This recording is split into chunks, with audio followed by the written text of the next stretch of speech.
Assalamualaikum warahmatullahi wabarakatuh. Yang saya hormati Bapak Syahid selaku dosen tutor atau dosen pembimbing dalam mata kuliah Machine Learning.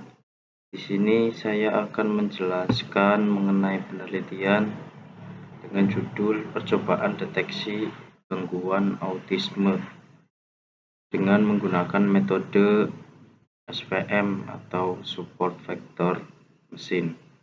Namun sebelum itu, perkenalkan nama saya Ariski Mardotila Sakmadi, NIM 2204010200013. Baik, langsung saja akan saya lanjutkan ke materi. Yang pertama yaitu sebuah autis atau penyakit autisme ini merupakan sebuah gangguan yang menyerang perkembangan pada fungsi otak yang mencakup bidang sosial, komunikasi verbal atau bahasa dan nonverbal, imajinasi dan fleksibilitas lingkup minat, kognisi dan perhatian. Anak autistik ditinjau dari masa kemunculannya atau kejadiannya dan dapat terjadi sejak lahir yang disebut dengan autistik klasik dan sesudah lahir di mana anak hingga umur 1-2 tahun menunjukkan perkembangannya yang normal. Autisme memiliki dampak yang nyata di sisi sosial dari penderitanya. Penderita penyakit ini seakan-akan hidup di dunianya sendiri. Dengan adanya hal ini, penyandang autis akan terisolir dengan dunia luar, sehingga banyak orang tua yang malu dan kurang percaya diri dengan keadaan anaknya yang memiliki kekurangan, sehingga banyak orang tua juga tidak bisa menerima keadaan yang dimiliki anaknya.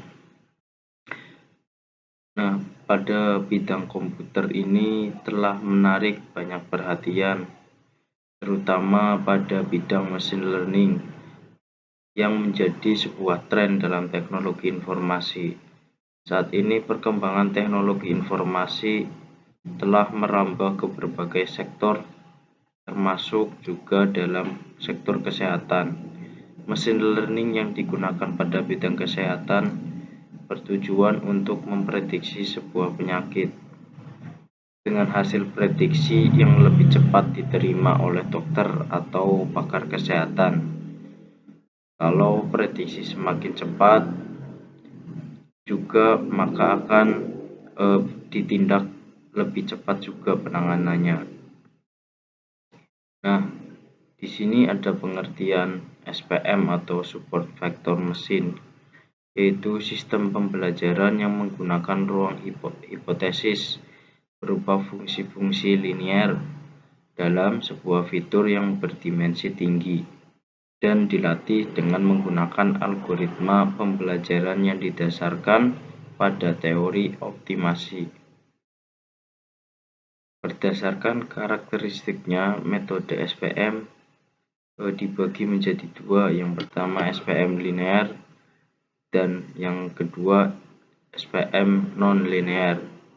SPM linear merupakan data yang dipisahkan secara linear, yaitu memisahkan kedua kelas pada hyperlink dengan soft margin.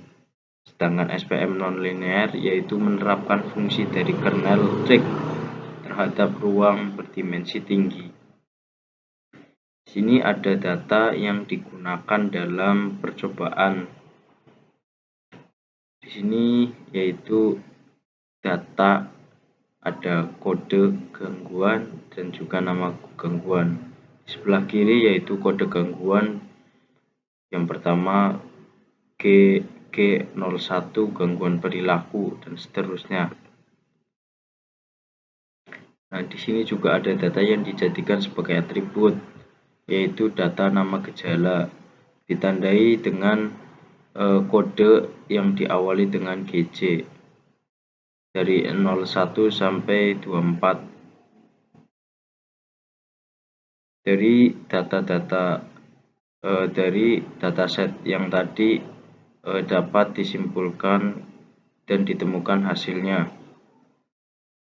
Dalam pengujian ini digunakan beberapa kernel SPM yang digunakan untuk menentukan akurasi terbaik. Di antaranya adalah normalized polykernel. Polykernel dan RBF kernel diuji kembali dengan menggunakan teknik ensemble yang terdiri dari Adabos dan Bagging untuk menentukan nilai akurasi terbaik. Selanjutnya ada hasil pengujian dari metode SPM.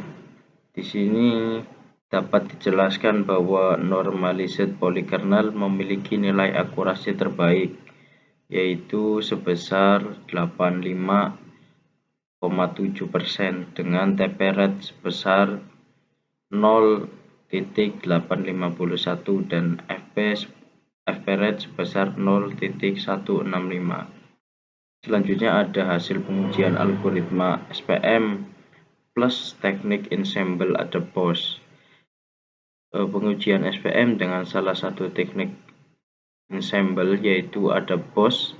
Di atas dapat dijelaskan bahwa polykernel memiliki nilai akurasi terbaik sebesar 85,7% dengan TP rate sebesar 0,85%